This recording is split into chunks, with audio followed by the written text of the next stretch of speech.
Welcome to the Deep Dive, where we take complex source material, filter out all the noise, and really extract the operational truth you need to be well informed. Today's dive is foundational. We're looking at a model that completely reframes existence itself, the NAF-centric universe, or NCU.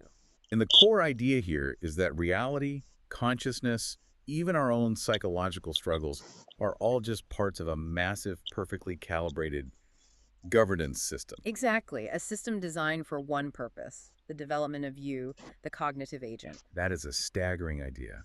We're moving way beyond philosophy here into what feels like an engineering blueprint for reality. We are. And our mission today is to navigate this, starting with a core distinction between, the superficial data of reality and the divine intent underneath it all. And we're going to look at the internal roles of figures like Iblis and Shaitan, not as myths, but as functional parts of your own mind. And then we'll see how this framework gives us, revolutionary protocols for mental and cognitive health. Right. And to prove this isn't just abstract theory, we're going to show you how your own mind implements these commands every single day, using a really surprising example. The humble white Toyota Tundra. The white Toyota Tundra. Let's get into it. Okay, so let's just lay out the foundation of the NCU model. The entire universe is a simulation, a meticulously organized one. And its purpose isn't just random. It's not just for observation. Not at all. It's for the accelerated development of nufus, which are, cognitive essences. Yeah. Learners. That means everything you encounter, everything, is a customized teaching tool. Okay, if everything is a teaching tool, then how we interpret those tools is obviously the most important thing. The sources are extremely critical of just using rational thinking or RT on its own. Because RT only sees the surface layer, and that layer is called 8Q. Thank you. It's the critical distinction we have to nail down. So 80Q, or truthfulness, is the raw data of what they call the apparition. So the physical laws, the literal events, what seems to be happening. Exactly. You lose a major client at work. The fact you lost the revenue, the email you got, the deal falling through, all of that is made Q. It's simply the report from the simulation. Okay, so that's the what. But if my thinking stops there, I'm missing something. What is al-Haq? Al-Haq is the truth. It's the extracted governance, or the divine intent behind the apparition. It's the why. Why the simulation showed you that event. And how you're supposed to govern your reaction to it. So in that client loss scenario, the Al-Haq might be that the client was actually a block to a much better path. Or that the event was a customized incubator. Yes, designed to force your NAFs to develop resilience or to break a reliance on, external validation. Well, that distinction changes everything. Because if my rational brain only sees the negative data, the alco, and I react to that, I'm completely failing the test. You are. And the sources are so clear on this. The biggest error people make is asking the apparition, the physical reality, to change. Praying for the client to come back, or for the problem to just disappear. Right. But the governance correction is realizing you have to submit a new command template directly to the governor. You don't change the game board. You calibrate your own cognitive essence, and then the board reflects the new command. Okay, but how do you do that? How do you actually perform that extraction? Especially when you're facing something really painful. It sounds a little like just forcing positivity. It's very technical, actually. The method is called Al-Azr, the pressing. The pressing. Think of a pomegranate. The skin and the seeds, that's the narrative. That's the A8Q. If you try to eat it whole, it's bitter. It's unhelpful. Right. Al-Azr is the act of squeezing that narrative, that surface truth, to get the pure juice, the alak. So if the antes is, my partner left and I feel abandoned, the pressing is asking, what governance lesson is this designed to teach me about self-sufficiency? Precisely. You're consuming the truth that actually nourishes your development, not just swallowing the raw, painful data. And this leads us right to the physical mechanism that executes all of this. And this is where we pivot from the metaphysical to applied neuroscience. We're moving past vague ideas like the law of attraction into what's called console calibration. Exactly. And the connection is in a tiny part of the brain called the locus coeruleus, or LC. Okay, the locus coeruleus. So traditionally, neuroscientists see the LC as being about, arousal, attention, the stress response. It fires off norepinephrine. But in the NCU model, it gets a radical recontextualization. It's not just a responder, it's an interface for the NAFs. It is. The LC is reframed as the NAFS's personal reality highlighter. A highlighter? Yeah. And that norepinephrine isn't just a stress chemical, it's the governance highlighter ink. Your cognitive commands tell the LC what to highlight, in the massive stream of data you call reality. So how does that work? How does my intent translate into these neural highlight markers? It's all about NAF's command strength. The NAFs issues a really high-fidelity command, a genuine deep intent, and the LC just executes a search algorithm and starts tagging apparitions that serve that goal. Which brings us to the proof. The white Toyota Tundra effect. We've all had this happen, right? You start thinking about a certain car. And suddenly you see it everywhere. The Tundra is a perfect example because it's common, but it's also specific. It shows your focus doesn't just find reality, it governs which parts of reality become available to your consciousness. So the Tundras were always there. Always there. But when your NAFs issues the strong command, I need to see the Tundra, the LC highlights every single one. Their probability of being perceived by you just shoots up. Okay, this sounds a bit like standard attentional bias, but the sources frame it as something more, as a governance principle. Right. What's the real difference between this and, creative visualization? The motive. Standard visualization wants the object itself. I want the Tundra, the EDQ. The governance principle says you never visualize the object as the end. You visualize the state of the NAFs that needs that object as a tool for its mission.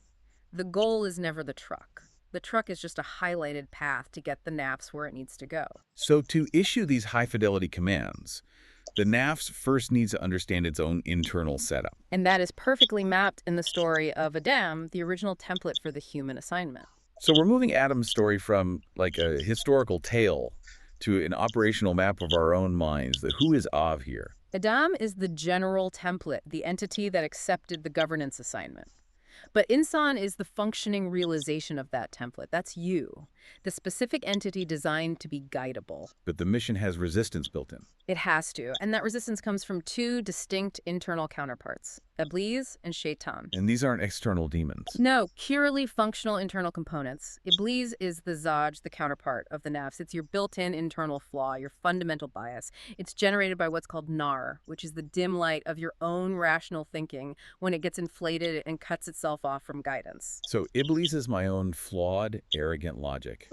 How does that show up in my daily life? Through worry. Worry is the cognitive noise generated by Iblis. It's not intuition, it's a diagnostic signal. A signal for what? A signal that there's a flaw in your worldview, in your cognitive structure. Yeah. When you feel that paralyzing worry, the system is basically saying, check the engine light. Your RT logic is failing in this specific area. Wow, that's a total reframe of anxiety. Okay, so if Iblis is the internal flaw, what's the role of Shaitan?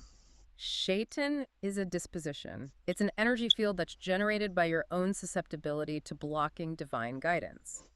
When your nafs chooses to submit to the flawed, worried logic of Iblis, It makes a bad choice. that choice is called shirk, a kernel-level corruption. And that act strengthens Shaitan, which then acts as a barrier, cutting the nafs off from the governance manual. But why? Why would the system be designed with this friction? Because without resistance, there's no development, no C-dev. The NAF starts as an uncut diamond. The challenges we face, the trials, they're called usur. The friction. Exactly. Shaitan is the polishing tool. It applies that usur friction specifically to the flaw, to Iblis in the NAFs. It's painful, but it's absolutely required for growth. So if you remove the friction, you actually halt your own development. You stop the simulation. Okay, so if the whole point of this is development, the implications for how we treat mental and emotional suffering are just massive. Right. The sources say mental illness isn't a broken brain. It's an ungoverned NAFs that's stuck executing a faulty command loop. This is the revolutionary part of the NCU model. It turns symptoms, the 802, into diagnostic data, the ALHOC. Right. Take something like the emotional instability and splitting you see in conditions like EUPD. Rational thinking just sees chaos. But the governance reality sees something mechanical happening. It translates those symptoms into command flickering. Your LC console, your reality highlighter, is literally overheating. Why? Because the NAFs is rapidly switching between conflicting commands from Iblis and the barrier of Shaitan. The emotional whiplash is your brain getting contradictory orders at the same time. And the splitting. Seeing things as all good or all bad. That's just a binary bias, an Iblis loop. The NAFs is trapped in that primitive, dim logic, and it can't access the nuance it needs for proper governance. So the solution isn't just medication, it's command reprogramming. And the governance cure protocols are designed to force the NAFs to issue a stable command, something that overrides all that static from Iblis. Precisely. The first protocol is Salat, which is a structured focus or alignment protocol. It's command reprogramming. The NAFs has to issue a stable, high-fidelity command that just completely overrides the noise of doubt and negativity. And that sustained focus forces the locus coeruleus. To highlight the new reality, it creates a stable, persistent path forward. What about the instability, though? The feeling of abandonment that often triggers these faulty commands in the first place. That needs the second protocol, balanced entanglement or Zichter. When the NAFs feels that instability, the solution is to deliberately entangle with governance templates. Which are often exemplified by Quranic characters who navigated severe trials, severe oshers. Exactly, like studying the resilience of Yusuf when he was abandoned in the well. This is a mechanism that transfers the NAFs' attachment needs away from fallible, contradictory people and onto infallible, stable governance templates. It stabilizes the whole system. It stabilizes the NAFs and accelerates learning and self-discipline. The sources even quantify it. They cite potential learning acceleration of 400 to 500% when the LC is programmed correctly. That's the tundra effect on hyperspeed. You set a governing goal command, like develop patience, and your brain starts highlighting every single opportunity to practice patience. Exactly. The simulation responds instantly to the NAFs' demand for growth, making the required friction, the user, visible and operational. You're turning the source of your suffering into the exact ingredient you need for growth. The grand conclusion here is that the story of Adam is not ancient history. It's the roadmap for our own cognitive architecture. Our internal biases, iblis, and our external challenges, shaitan, they aren't defects. They're mandatory friction points. They're there to polish the NAFs. And the white tundra effect is the proof. Your high-fidelity cognitive commands are the steering wheel for your external reality. So the ultimate act of self-improvement isn't about asking reality to change. It's about stabilizing and aligning your own NAF's command using the governance manual. Which leaves us with a final provocative thought for you to consider. If the entire physical universe exists purely as a linguistic training ground, forcing the NAFs to learn the precise divine terms for existence, what developmental command are you currently issuing through your reality highlighter?